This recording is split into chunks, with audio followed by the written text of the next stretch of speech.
The following is a Hoop Ball presentation.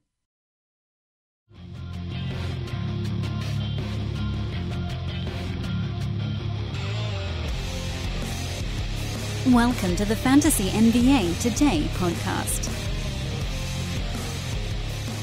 Well, yesterday was a weird day, wasn't it? Ah, well, moving along. Welcome to Fantasy NBA Today, everybody. I am Dan Besbris. This is your Friday edition of the podcast. We get to the end of the week. I'd say we made it, but I knew we were going to make it on this one. We are fully in the upswing at this time of year. There are times during the offseason where I get to Friday and I'm like, damn, we made it. We figured out how to make 5 shows out of that refuse. But not now. Oh, no, not now, ladies and gentlemen. We are in the thick of it. We are in the thick of it. Yesterday's podcast, for those that did not have a chance to listen, we got Seth Klein on the show, talked about the industry mock again, which is really what we're into right now. Monday, Tuesday, and Wednesday of this week, I broke down the industry mock draft. It was a lot of pros from across the fantasy landscape.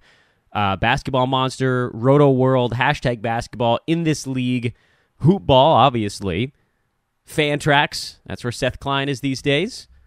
They're just trying to get all of the voices in, which was pretty fun. It's the first time I've organized one, as I've said on this show before. And by all accounts, it went relatively well. So 3 days this week, we broke it down. I went through it one by one, and now we're into the part of the proceedings, the second act, where we talk to each of the individual pros from the industry mock draft and get their thoughts on how the draft went, their team makeup, where they got guys, where they didn't get guys, all that good stuff. So that's continuing on today's podcast. Momentarily, we will be talking to Josh Lloyd. I'm Dan Besbris, at Dan Besbris on Twitter. Hope everybody enjoyed the big hoop ball sale yesterday. That's over now. It was a flash sale, just 6 hours long. It happened from 12 to 6 p.m. Pacific time. Yesterday, the draft guide dropped back down to $11.99. That's the lowest price outside of opening weekend, I've been told. Looking at how I haven't been told, I looked it up. Opening weekend for the draft guide, not of the season, but of when the draft guide goes on sale. Just something to sort of pencil down in your notepad for next year. Right when the draft guide goes on sale, that's the cheapest price it will ever be at any point during the draft guide season. But this sale brought it back down to just, I believe, $1 higher than that. And now we're into the next part of this whole mishigas, dropping a little Yiddish on you there. We are 3 days away from the B150 being in the draft guide. And in conjunction, by the way, the draft guide will go up to its full price on that day. So, what does that mean you ought to do? It means you need to get it now. It means you need to get the draft guide right now. We've had a coupon code in every single podcast for the last 2 weeks with the exception of Wednesday. And you've got one right now. We're going to drop it on you right at the beginning of today's show. The coupon code is Red Rock in honor of our guest today, Josh Lloyd, coming on momentarily. REDROCK. Red Rock is the coupon code. You get $3 off the draft guide. It's $15.99 right now, so you can get it for $12.99 with the coupon code. It goes up to $17.99 on Monday, but there's no disadvantage to getting it now. You still get the B150 on Monday. You just get the draft guide at a better price. So if you're thinking about it, this is really your last couple of days to do it and get it at a cheaper price than full price. We will continue to have coupons that pop up here and there here on the podcast, so, don't worry too much about that. But the price does go up on Monday. It's the same day the B150 gets added to the draft guide. It's not a coincidence, but it's also what we're doing here at Hoop Ball is trying to drive you to get it a little bit early. Get the draft guide. Read through some of the other stuff, but then understand you get the B150 on Monday regardless of what day you buy the draft guide. That's hoop-ball.com. Click on the draft guide tab, and you're off and running. I am milking this mock draft for all it is worth. You guys, if you're going to call me out on it, I deserve it. But you know what? I think there's a lot to learn about this mock draft, and so we continue here. We're talking to all the pros from our industry 9-cat roto mock draft. We're talking about their teams.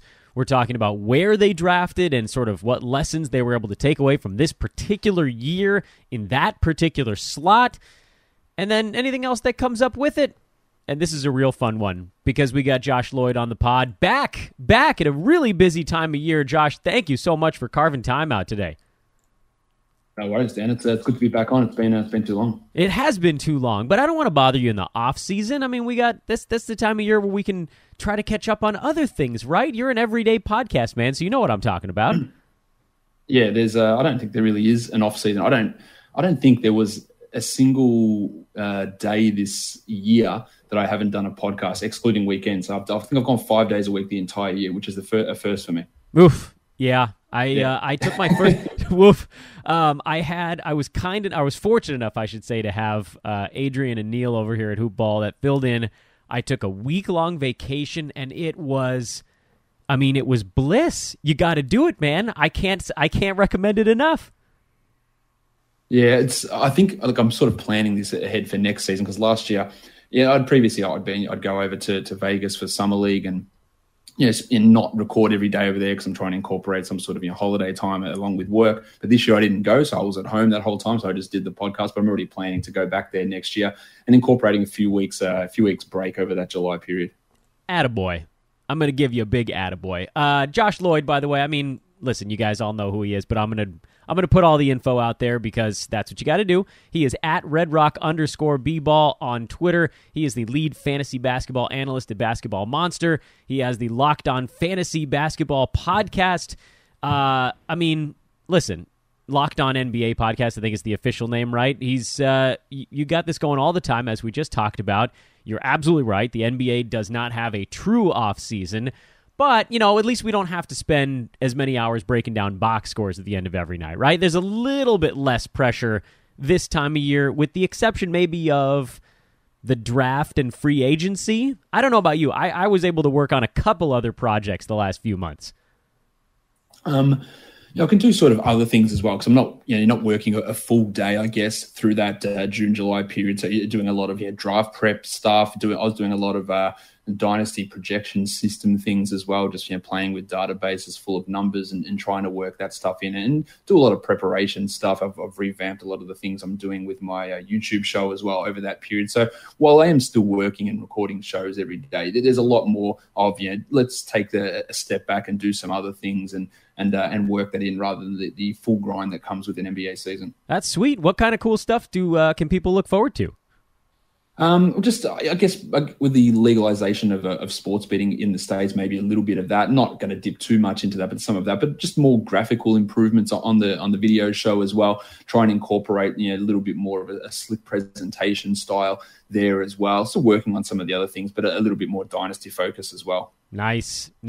We did a weekly dynasty show here on Fantasy NBA Today, which I'll admit reminded me why I don't do a ton of dynasty. It's like 4 times as much work as everything else. I don't know how you're able to do that on top of your other stuff. Does that not? I mean, it's just so many things to think about, isn't it? Yeah, it's hard. So again, doing dynasty stuff, there's so many factors to take into. So that's actually what I'm going to be doing this year is doing one a week with dynasty shows. But I'm going to doing them in little small 5-minute segments. Release them as like 5-minute dynasty videos throughout the week, and then combine that as a sort of compendium dynasty show at the end of the week in an audio format. Just here's a player that I want to talk about. Here's a trade that went down. Here's a question that someone asked, and just go through different things that way. Attack it from different angles, strategy-based questions. Like one of the questions I had yesterday was someone asking me about the value of these new age big men who can handle the ball, shoot threes and block shots and hit their free throws with so many of them coming in. Does that actually end up devaluing that rarity that we used to call them unicorns? But now everyone can do it. So where's the value go, and how are we looking at that 3-4 years in the future when all the big men coming up are being trained to do those things? How can people access this stuff? Is it going to be in your regular pod? Is it going to be through a different channel? Yeah, it is. It's going to be so the individual short little 5 to 10 minute clips are going to come out on YouTube, and then it's all going to be put together as an audio show, nice, which will come out as part of the regular feed. So instead of having 5 shows a week, there'll be 6 shows a week. Outstanding. All right, Josh, let's talk mock draft a little bit. Again, talking to Josh Lloyd of Basketball Monster. You had, let me make sure I got this right, you had the 10th pick in our 9-category Roto mock draft, and I figure we can just sort of go through piece by piece, and you can tell me what was steaming through your brain when you ended up with that particular guy. Is that okay?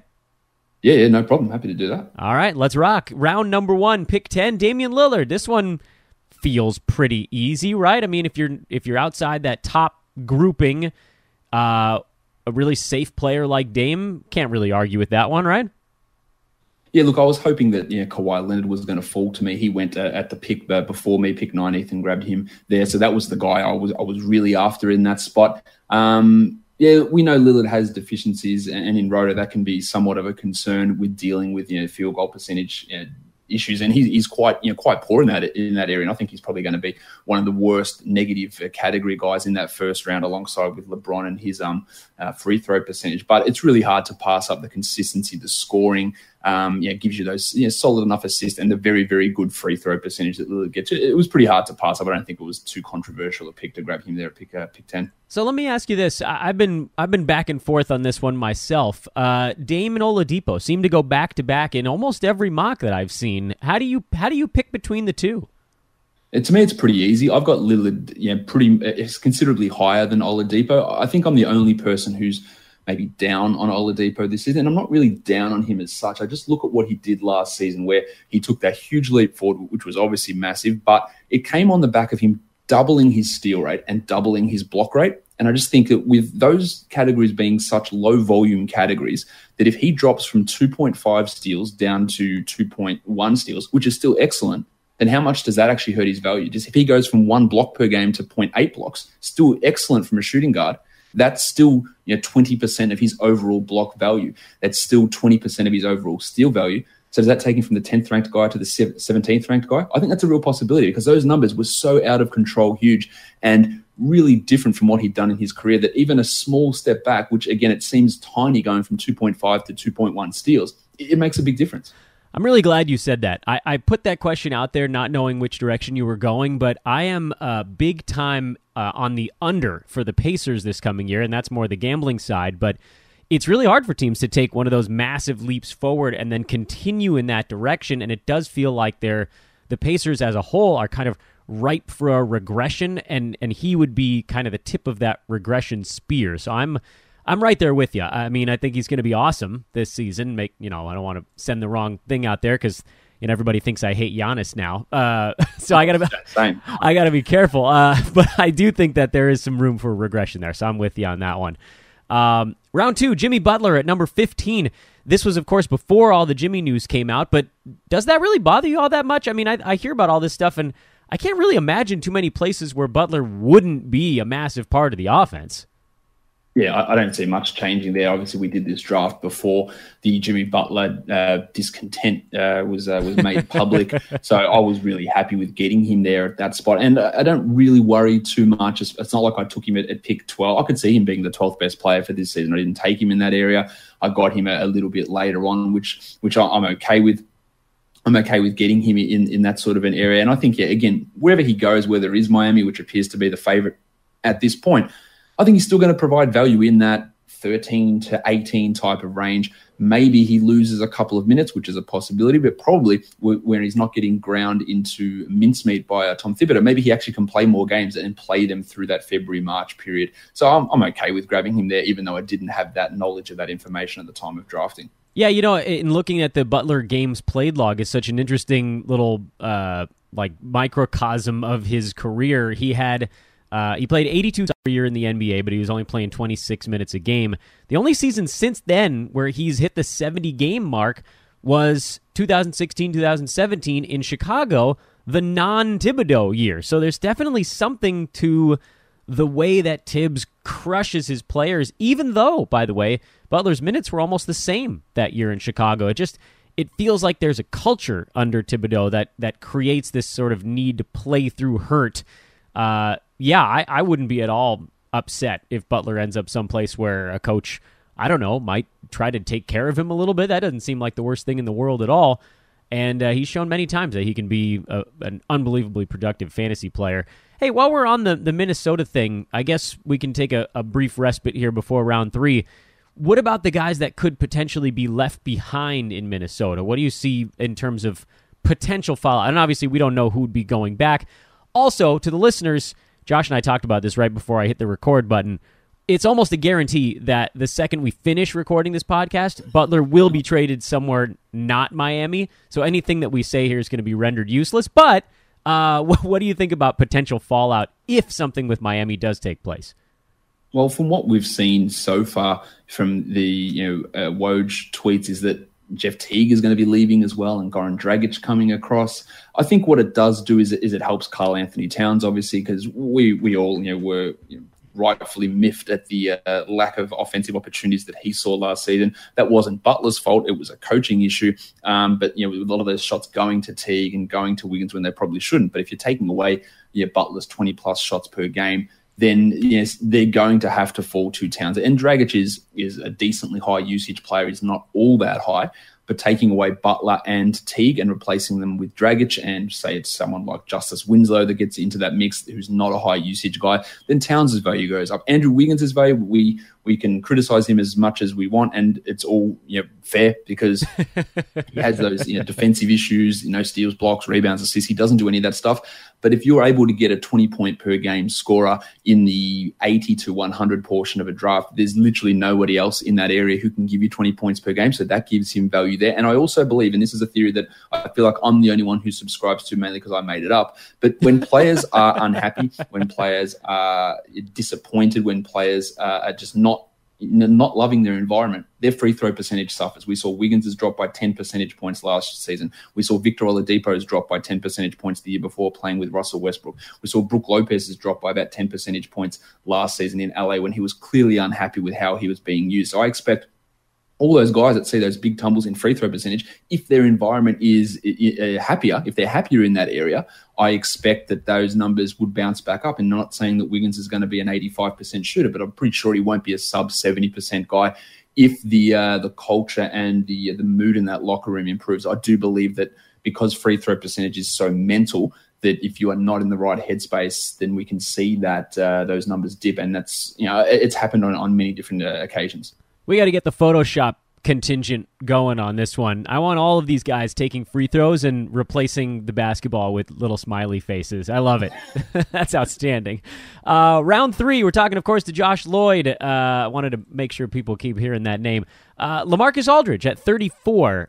This is an interesting one. I am curious your thoughts on Aldridge because, last year he had this wide open path where Kawhi Leonard just never played.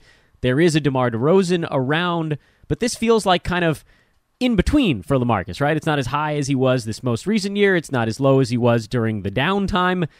Kind of split the difference. Is that how he ended up in your pocket at this spot?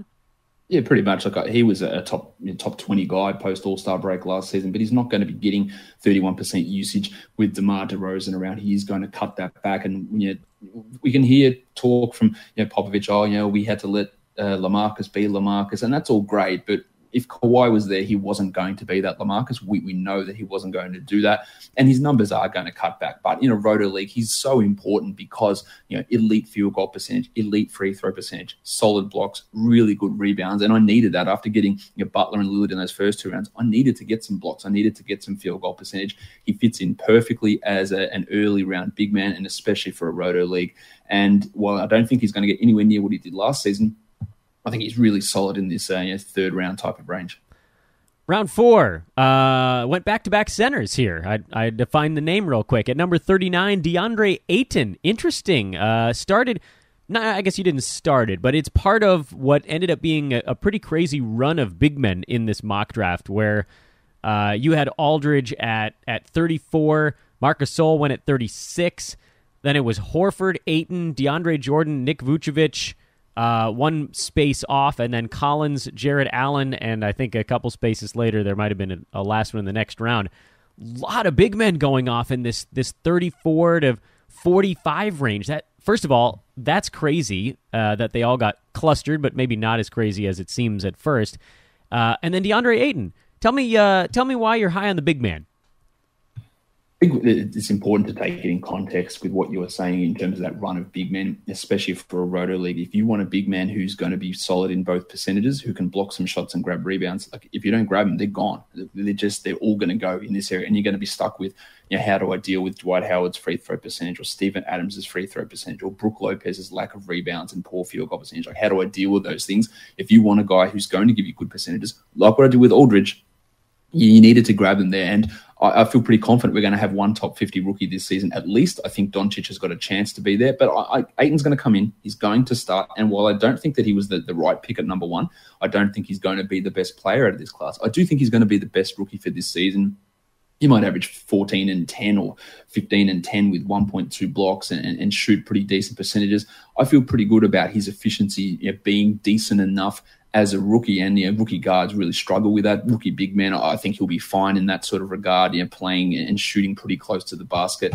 And it does seem pretty aggressive, and normally I'm like, I don't want anything to do with rookies in most cases, but just given the need for an efficient type big man who can help me in the rebounds and blocks area, I know that he's going to get rebounds, and I know that he's going to get minutes, and I feel like it's a risky pick, no doubt about it, because it is a rookie and we just don't know. And I have my reservations about what Ayton can do. And he's also not going to a team where if he sucks on defense, they're going to just bench him and play him 15 minutes a night. They're not going to do that. And I think he will suck on defense, but I think they're still going to play in those minutes, and that's what's important. Yeah, there's certainly a pretty clear path there. Later on in this same round, John Collins, Jared Allen, those are two guys that are getting talked about an awful lot leading up to this fantasy season, well, regular season as well. I'm curious at what point you think the value might be taken away from these guys. Like, at what point have we started to outbid one another so much that there's no more profit margin there? I feel like we're starting to get close, but are we there yet? I think we're there, especially with Jared Allen, and not to criticize my basketball monster cohort here, Colin McEwen, who took him there at pick 44. The worry I have with Allen is not that he can't do this, because I know that he can, is what Atkinson is going to do. Will he play him 25 minutes? Will he play him 28 minutes? Is Ed Davis, is Kenneth Faried going to cut into that playing time? I hope not, because it wouldn't make any sense. But Atkinson's been very stingy in giving out minutes over the course of the last 2 or 3 years. So if Allen plays 25 minutes, he won't live up to this number. If he plays 29 minutes, then he will easily get to that level. Whereas Collins, I look at him and go, well, he's getting 32. He's 31, 32. He's getting it. There's no one who's taking that away from him. He'll be a strong rebounder. He started adding threes. He can block a shot or so a game. I think he's fine there. And I can't really envisage much of a situation where he doesn't live up to that number. We talk about, Collins was a top 100 guy last season in about 23 minutes, and he's going to get significantly more than that, adding in the extra responsibility, added usage, and improvement as a second-year player. I feel good about him. But if you're going earlier than that, then, the value on those guys is gone. There's no value. They're not sleepers anymore. They're just Collins in the 40 to 50 range. That's where he is. It's solid. Allen, I think, in the 45 to 60 range is solid, but there's a little bit more risk associated with him. Yeah, I'm inclined to agree with you on that one as well. They don't feel like sleepers anymore. They feel like they're wide awake. You mentioned the drop-off in centers. Just one additional thought here. As we look at round 5, 6, and 7, the centers that came off the board in this mock draft, and this will be the way that it largely goes for most folks, I think. Enes Kanter, Hassan Whiteside, Steven Adams, Jonas Valanciunas, Wendell Carter Jr., Brook Lopez, Yusuf Nurkic. That's the centers basically over about the next 30 picks. There's a pretty significant drop-off there is what you're talking about behind guys like Collins and Vooch and Horford and potentially Ayton and Marc Gasol. Do you need to have both of your centers by the 5th round? Can you wait this year? I know that this is the same question we ask every year, but it almost seems more severe than usual. No, it's very hard, especially if you're playing in a league with 2 centers, which I think is a horrible setting. I hate that default setting on Yahoo, having the two centers. It really does bother me, considering this is a league that is moving away from centers. So why would you have right. 1 point guard and 2 centers? Considering Gallo might be a center by the end of the year, you're absolutely right. Michael Beasley's playing center, and these guys aren't going to have center eligibility most likely on fantasy sites. And so many starting centers play 25 a night or 26 a night, so getting 2 of them, it doesn't make sense that that's a default setting, but it is, and many people have to deal with that. So if you're not willing to go in, and in a roto league, you probably shouldn't be aggressive in punting these categories. If you're not willing to punt the field goal percentage or punt blocks, you need them. You need to get 2 of these guys quite a bit, and it's probably not going to work out in your favor. Moving along. and you were actually going to see, I think, if I'm not mistaken, looking ahead, you did end up with another big man in the not-too-distant future. We're not there yet. Round 5, Mike Conley at pick number 58. I like this one. There's some upside there. I know he's had some injury stuff in the past, but, I mean, you know, the Mike Conley that played more than 20 games this most recent season was a top 40 kind of fantasy player. So, you know, the risk-reward here towards the end of round 5 makes sense to me. Seems like it made sense to you as well. Yeah, look, I think in every draft and every mock draft I've done, I've got Conley. I just don't care about last season at all. I don't care about his lack of production before the injury because he was clearly injured when it was happening. I do worry that he might get hurt again with that heel Achilles issue, which has bothered him in 2 of the last 3 seasons. But from all reports, he's healthy, he's ready to go. He's going to be playing pretty decent minutes, and he is that guy who's a top 40, top 30 potential upside guy. He probably can't get quite to that level this season. But I'm happy to take a risk. At that sort of an area, I'm more than happy because I think that if that pays off, and I think it will, then that's top 35 numbers coming my way, I think. Yeah, it's pretty sweet to be able to grab what you I think refer to really as like a late, early round point guard in the very traditional middle rounds. There's usually a pretty significant drop-off, but he has the ability to get up and above that middling threshold.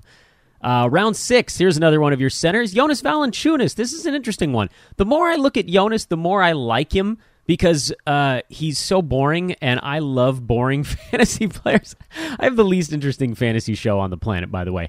You obviously haven't listened too much to mine. Well, good. Then we agree. Boring is okay sometimes.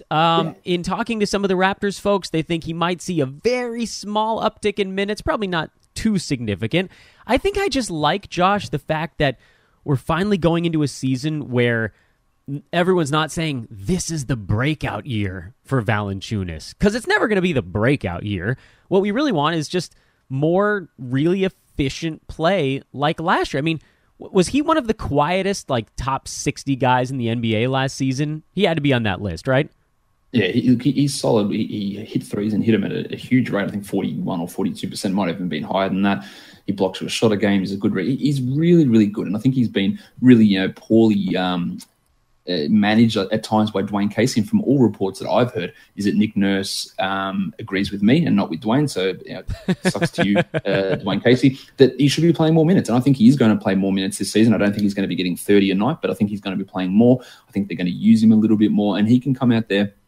And he can very easily be a top 50, maybe even top 40 guy. Like if he gets 30 minutes a night, I think, Dan, we'd have to say he's a top 40 guy if he gets 30 minutes a night. Now, he won't do that. But in other years, I would say that it was impossible. But this year, I'd say there's a 5% chance that he actually does push up, especially with his backup center gone, Jakob Poeltl. Now, Serge Ibaka will play a lot more of those minutes.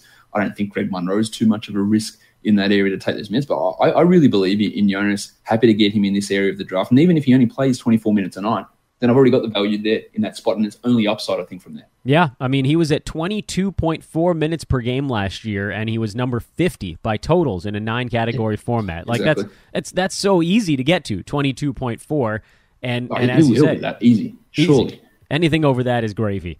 Jumping along to round 7, Nick Batum at 82. He makes up my list of underrated old men. I'm glad you got him. I'm also a big fan of Charlotte now that Dwight Howard is gone. Do you think you could have waited any farther? Is he falling in any of your other drafts? I feel like I've seen him fluctuate pretty wildly on where he's getting picked up.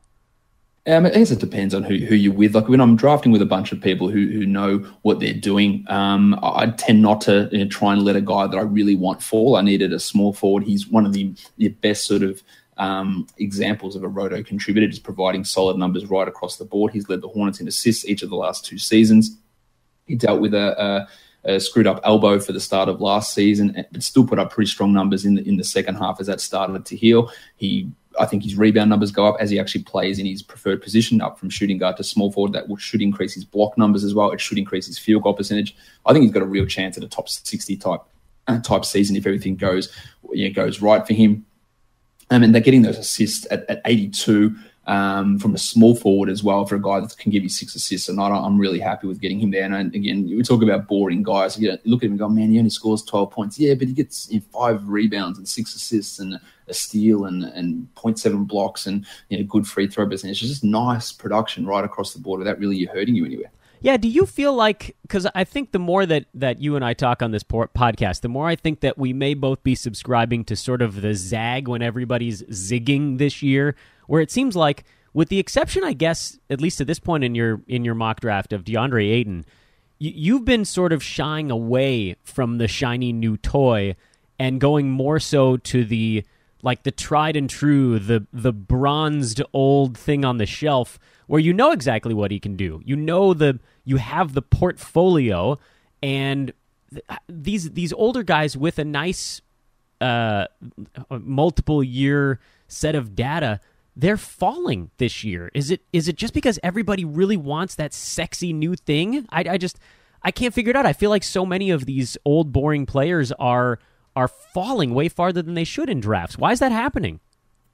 Happens all the time, and people I'll have this argument with or discussion with. They go, "Oh yeah, but I want it to be fun. I want to have a fun guy." And I go, "You know what's fun? Winning. Like winning is fun. Like I like winning." And I say this on my podcast all the time. So, and not everyone who listens to my show would necessarily listen here, and vice versa. So I can use this joke or analogy again, but it reminds me of the Family Guy episode when I can't remember the exact details, but Peter's in there talking with Lois, and they got an opportunity to get a boat or they can get a mystery box. I love this scene. And he's like, but what about the box? Like, the box could be anything. It could even be a boat. And that's how I feel with all these guys. And people have this argument, you got to take Giannis number 2. And I go, oh, yeah, I agree. Giannis, like, he's got upside. He could become anything. I mean, he could even become as good as James Harden. So why wouldn't you take the guy that we already know is that player at that level? Whereas people are just like, oh, well, he could become this. Well, I'll just take the guy that I know is this, and I'll be happy with that. And if the other guy gets to that level, and maybe he exceeds it, but you got to weigh up the probabilities. Will someone like Giannis become significantly better than Harden? Is the odds of that happening more likely, or the odds of him not quite getting to that level more likely? I know which side I would fall on. That's what look at. People are just like, I think that he might get to this level. Well, I'll just get to the guy that I know is going to get to that level. I love that scene, by the way. That was a really that was a really early episode. I think that was before the show got canceled the first time, like around the year 2001-ish. That's a good one. I can't remember the context of it either, though. I know that my wife and I quote that. Some sort of, maybe it was like some one of those like pyramid type schemes where you go in, you got to sit through a lecture, and then you got the opportunity to win this prize or buy this house or something. I think someone can correct me on this, but I think that's what it was in regard to. I just know that the next scene, you see one of the neighbors speeding by on a boat. that is correct. Yeah, I can't remember the context exactly either. Yeah, it's weird. It's really weird, man. I know that everybody wants to be the smartest guy in the room. That I picked this guy before anybody knew about him, but I agree with you. I think it's more fun to just win, and it's easier to win if you have these guys where you're like, I don't need to worry about this one. And like you said with the Harden Giannis analogy, yeah, you draft James Harden at 2. Worst case scenario is basically where Giannis is you're hoping will be a best case scenario. So you just have to look at where guys can fall, where the value lies, and be okay with being boring every once in a while, because God, I love these boring guys. I differ from a lot of people who talk about fantasy in the sense that people will go, I've got my guys and I have to get my guys in every draft, and I've got to get this guy. And they'll go, well, I need to have this guy, so I need to reach and get him there. And I go, I don't get that. To me, that just doesn't make sense to me from a value proposition. I don't have a list of guys. I know what every player is going to do, or what they potentially are going to do, and how it's going to fit my team. So yeah, I might get Mike Conley a lot because I believe he's a top 35 guy, and I can get him at pick 60. So he's there, and I go, well, I've got to grab him now. Like, he's just there because I think he's going to do that. But I don't have a guy where I look at it and go, well, I think that Jason Tatum's going to be a top 30 guy, therefore I've got to take him at pick 30. I just said, well, he might become a top 30 guy, but I'll take him at 50, and if it works out, great. And if someone else grabs him at 30, then bad luck. I'll get someone else. Yeah. Do you ever find yourself... Here are 20 guys that I want. If I don't get them, I'm screwed. Like, I don't have that thought process. No, I completely agree with you. Do you ever run into that situation, and I think I've said this on a pod, I imagine you probably have as well, just based on what we're talking about now, where I find myself in the middle of a show saying, I want you guys to know, I don't hate this guy.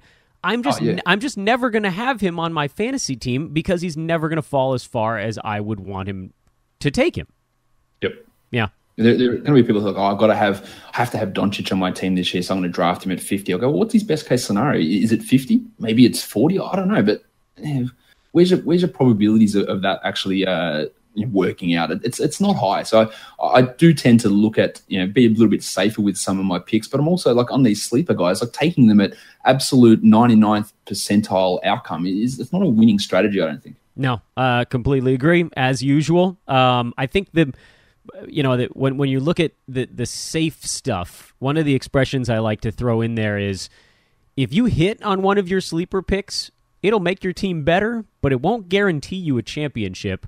If you blow one of your early picks, you will guarantee yourself a loss. Like one thing can guarantee an L, and the other thing can maybe help you towards a W. You can't win a draft in the first 3 rounds or 4 rounds. Really, you can lose it. Yep. You can't really win it. You can win it by getting a guy in round 9 who ends up being a round 3 type of guy, and that can happen, or being smart on the waiver or making good trades.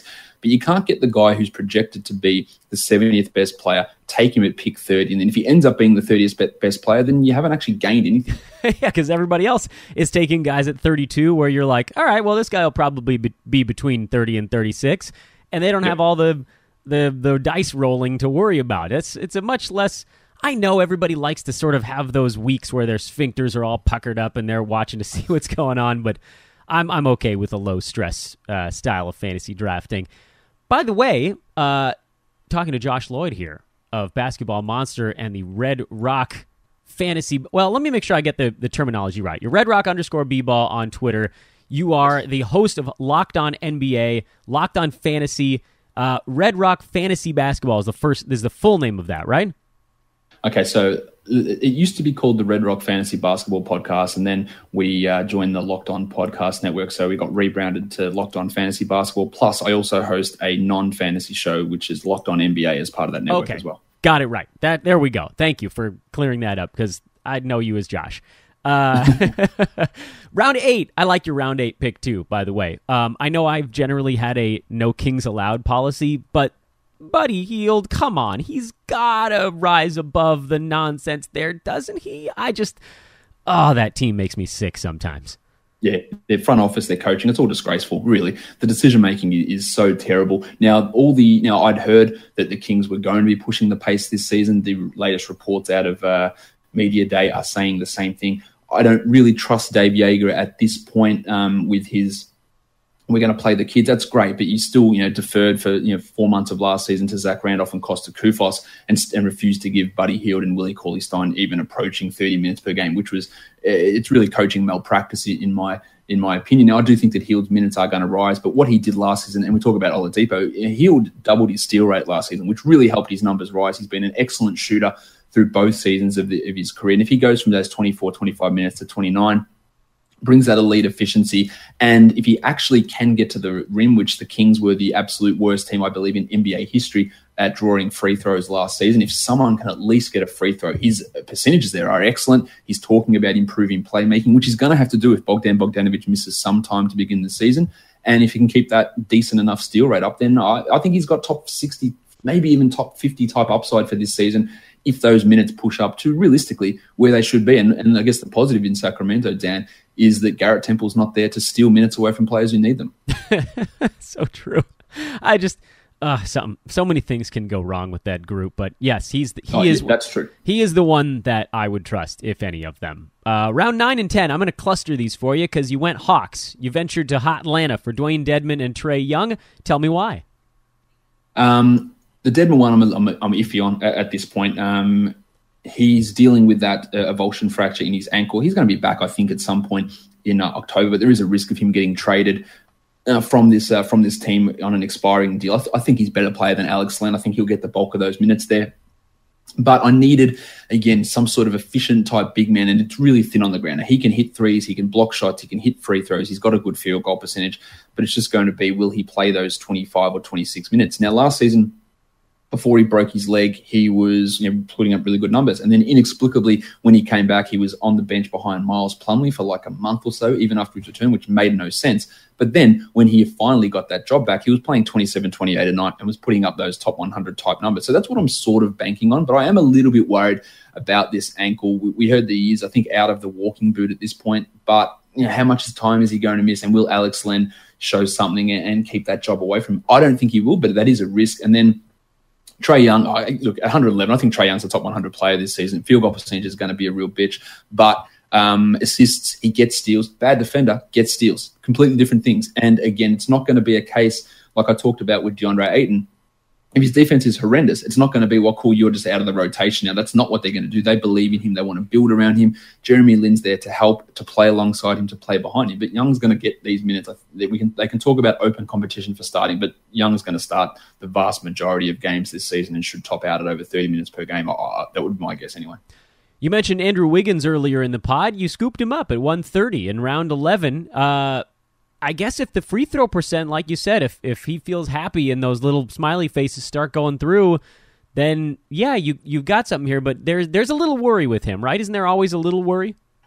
There is, but one thing we don't have to worry about, Dan, is his minutes. He's going to play. True, no one is very taking true. his job away from him. He is getting this playing time. Now, last season he was barely a top 150 player, but I do think that we see some improvement in that free throw percentage, and that should take a lot of that ranking back. And getting a guy who is, again, I made this pick before the Jimmy Butler stuff came out, so it wasn't like I was taking this selection saying, well, his numbers are going to go up with Butler there, but I thought, well, I can get 18 points out of a guy here, and that's helpful. And that's basically all I took him for. And even then, I'm talking about late in a draft here for Roto. In which round are we in? Round 11. Well, if it doesn't work out and he continues to suck, he just sits on my bench. That's fine. I don't have to actually use the negativity that he brings in that free throw percentage category if that doesn't bounce back, even though I think it will. Montrezl Harrell in round 12, pick 135. Interesting upside play here. Is this just the expectation that Marcin Gortat is like 75 years old now? Yeah, I think Harrell's going to start this season at some point. Originally was thinking maybe it was going to be December. I think it might actually be November that he starts. He is a high efficiency, high usage guy. He doesn't block too many shots. He doesn't get rebounds in big amounts, but that ability to really have an influence on your field goal percentage. He's a bad free throw shooter, but my team was so stacked with their free throw shooters. Had Lillard, Butler, Conley, Aldridge, Hield. These are all like 84+% free throw guys. A really, really big buffer in that area.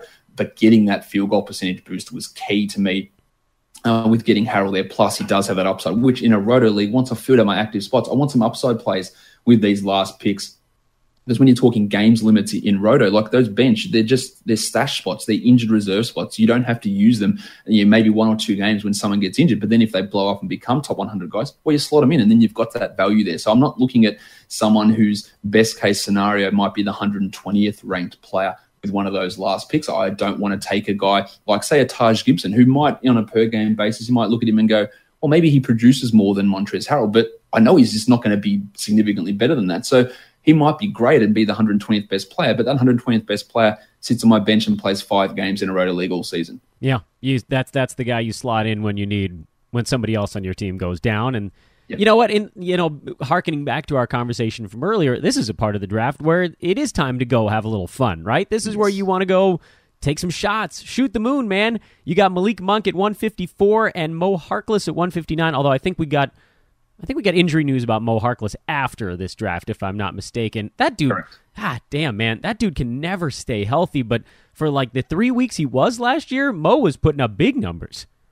This was so weird with Harkless. Like, he missed the end of the regular season, that March, April period with that knee injury, came back for the playoffs and worked his way in and played okay. And now we're, 5 months away and he's still not ready? Like, what happened in the interim here? Like, where did this injury news come from? It's really weird that he's just not ready yet at this point. He came back for those playoffs. Yeah, I had him slotted in as a starter here in this spot. A guy that can give you a block and a steal and a 3 per game. And he, again, you mentioned he played so well after being honestly horrible for the first 4 months of the season and out of the rotation for a stretch. Came back, was really strong. And now this knee, I just did not expect this knee injury to be something that was lingering, considering he actually played in the playoffs. Yeah, it's weird. But you know what? The beauty of round 14 is if he doesn't pan out, cast him off into the ocean and work with something else. Thoughts on Malik Monk real quick, your round 13 grab? Yeah, talking about upside guys, he killed it in April last season. Now, that was admittedly when Kemba Walker was out and he played a lot of point guard, and with Tony Parker around, he's probably not going to be playing much point guard this season, but he showed an ability. And look, he sucked for nearly all of last season. A large portion of that I place on Steve Clifford's shoulders for his inability to actually integrate him and play him. And I'm so off of coaches who treat rookies like crap, who don't put any faith in them and have that tried and that standard, they've got to earn it, but you don't give them any opportunity to actually earn anything and no development time. And that it really, really does bother me quite a bit. There's that opportunity there at starting shooting guard. I think Jeremy Lamb will get that spot, because a Monk Walker backcourt could be a defensive disaster. But from what he showed us, he was hitting, I think, 3.5 threes per game in that April period and scoring well and getting assists. And hey, if he does find that starting job and gets 30 minutes per night, it's not out of the realms of possibility that he comes in as a 17.4 assist, 2.7 three-pointer type of guy, which is great value outside the top 150. Let me ask you, and we got to let you go in a minute, I know, but I'm gonna squeeze another one question in here, and this is a more broad, strategic one. So you had a pick towards the end of the first round. That's a spot where, and it was 10 in this particular draft, 10 out of 12. So then you also had number 15 on the way back. There aren't that many centers going off the board in that window. Basically, between Jokic and I know there's a Joel Embiid mixed in there, but in 9-cat versus 8-cat, that does play a little bit differently. The next big men to come off is this clump of like Gobert, Drummond, Capella, Miles Turner, Kevin Love, Draymond, LaMarcus Aldridge, Marcus Gasol. Those guys tend to be more towards the very end of round 2 or most of round 3. As you're plotting a course, like if you were trying to give advice to someone else who had a late first-round pick, would it be to just sort of lean into the fact that you're probably going to end up with 2 really good guards early, and you get your centers maybe in, if you have 2 of them again, in rounds 3 and 4 or 3 and 5 or something like that? Or because I know a lot of people ask the question like, well, how do I do a pairing, first round and second round? Everybody's always worried about this 1-2 pairing. Oh, yeah. It seems like that's pretty hard if you have a pick at the end of the first round. Yeah, look, if I could get Embiid, I would have taken Embiid there if he was available. He went 1 pick before me there in round 2. Like, he's the guy that I probably want at the start of that second round as a big man. But I just grabbed that next guy, Jim Butler, and then I did work on getting those big men in those next couple of rounds, whether that was Aldridge or Ayton, who I got, or there's other guys around who I can get. Whether that is me reaching for John Collins in round 4, not really a reach, but grabbing him in that type of an area as well. I think that you're not going to look at it and go, well, I'm picking here at pick 15, Embiid's off the board. Do I go take Rudy Gobert? Like, I don't think that's, because even though centers are so hard to come by, I don't think that's a realistic prospect or something that's going to end up with in a winning type scenario to go that way. I'd rather grab these other guys and work on those strengths later on, because you get Lillard and you get Butler. That insulates your free throw percentage to a really, really big amount. And then you can get a guy who's, maybe it's not Dwight Howard, but you can get one of these other big men who's not so great in that free throw percentage area. And you do have some insulation there by getting these high free throw guys. And we talk about finding big men. That's hard to do. Finding guys who are massive free throw percentage influencers is almost as hard. Like, you can get guys who are good free throw shooters and take 1 attempt a game. Getting someone who's an 87% guy who takes 7 attempts per game, that's really hard. And that's what Butler and Lillard are. You can throw your Harden and Booker in those second round guys. Kyrie Irving's a great free throw shooter. Volume not quite as high, but you're getting that boost up there. And even in a roto draft I did the other day, I ended up taking DeAndre Jordan in that draft because I got every other guy was like 85, 86%. And while it did knock me down to about 82 overall, I was able to take that hit on and boost my other categories up. So I'd rather, we talk about big men being rare. Free throw percentage is almost as hard to come by. So that's a different way you can approach it. But Embiid would have been my preference. Interesting. Love it. Thank you, Josh. Marvelous thoughts as always. He is Josh Lloyd, RedRock_B-ball on Twitter. Your lead fantasy basketball analyst at BasketballMonster, at Locked On Fantasy on Twitter, the show. Josh, as always, thank you, my man, and good luck leading up to the season. Thanks, Dan. Appreciate you having me back on. He's the man. He's Josh Lloyd. Thanks again. Well, that was fun, wasn't it? That's pro number 2 in the bank. We got Seth. We got Josh. The fun continues next week on Fantasy NBA Today. We will have Kyle McCune of Basketball Monster, Matt Smith of Basketball Monster, Ethan Noroff of Roto World, Alex Rickleen of a lot of places. He's writing for all sorts of spots. At the very least, that will be happening next week. I believe, schedule permitting, we will get the ITL guys on simultaneously. Pretty excited about that. Wanted to wait and make sure we could do that as a 3-man pod. We're also going to get Mark Roberts on shortly. Jonas Nader, he's in the works. So you got your next week and a half covered here on the podcast. We're talking to all the pros, and it's going to be a blast. Wanted to mention, by the way, briefly before we go off air today, that listener leagues are picking back up again. No, they didn't. It's not like they went away at any point, but right when we opened them, which I believe was mid-August, so a little over a month ago, there was this insane blitz to get into them. Just nuts right out of the chute. And then there was a lull, and now the blitz is back on. A lot of our leagues are very close to full. So here's what we're kind of staring down the barrel of over here. If there's just a handful of you that want to get into a new league, what we'd likely do is just expand the size of a previous league. Because we're kind of getting to the point, we're like a week away from starting the slow drafts in these bad boys. But if there's a whole bunch of you, we'll just open a new league. You know, we got no problem with that. Right now, we have 2 cash head-to-head leagues that are going. I think there's 1 total spot left between them. We have a cash roto league, which for whatever reason is not particularly well-trafficked. What's wrong with you guys? That's the best kind. Whatever. You guys like head-to-head. That's fine. 2 spots left in the cash roto league. We have 4 free head-to-head leagues going right now, and there's a couple of spots left in the last one of them. And we have 2 free roto leagues. I believe there's like 6 spots left between the 2 of them. So a handful, I don't know what that count was, 9, there's like 13 or 14 spots left before we'd have to open up a new league, depending obviously on which kinds of leagues you want. But those are filling up. A bunch of people requested spots yesterday, and Neil Rochlani doing a hell of a job getting everybody placed in these listener leagues. They're for Hoopball readers, they're for podcast listeners, they're for Hoopball pros. If you just want to compete with some other really good competition, you can do it there for money at $50 leagues or free. Obviously, $0 leagues. Let us know. Tweet at Dan Besbris or at Ball with Neil. We'll get you placed in a league, or go to the Hoopball forums. That's hoop-ball.com. Click on the forums tab and post your interest in the Hoopball Leagues thread. It's there. It's open. It's just rumbling along, and we'll get you situated. We'd love to have you. I know there's new folks listening to this podcast every day. These are really fun leagues. They're through Fantrax. They're well monitored by myself and by Neil. They're really competitive. Really competitive. So if you want a good league, this is a spot, man. These are people that really, truly care.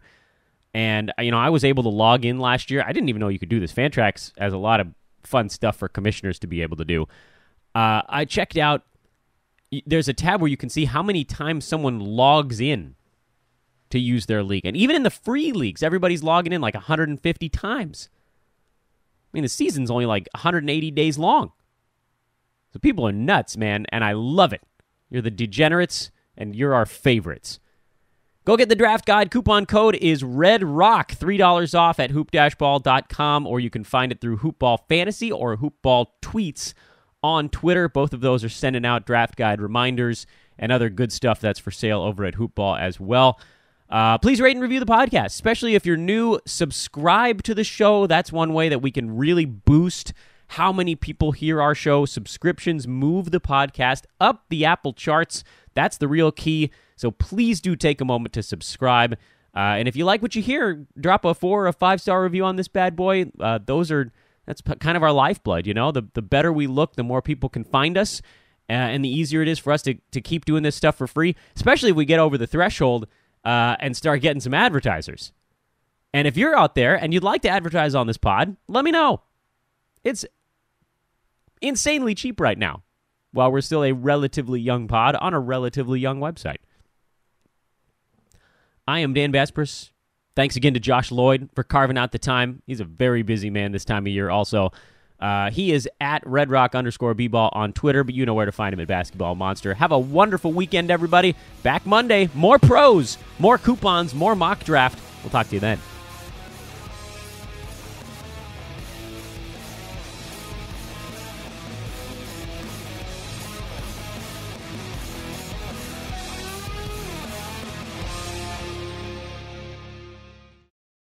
This has been a Hoop Ball presentation.